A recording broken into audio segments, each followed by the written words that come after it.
How y'all doing? My name's Christian. I'm with Accele Electronics and we're at SEMA 2019. Come on down, I got some new things to show you.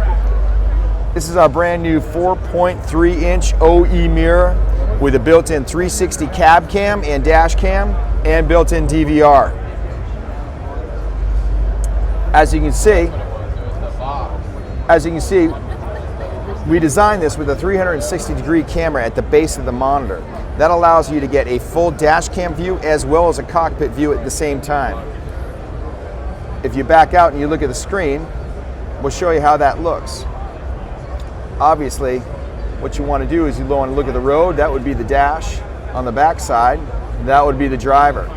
So what this allows you to do, as I said before, with this camera down here, is give you a full 360 view of the cockpit, the driver, and the road. We also added an integrated dash cam, backup cam on the side that you can use as a backup cam or as an additional interior cam.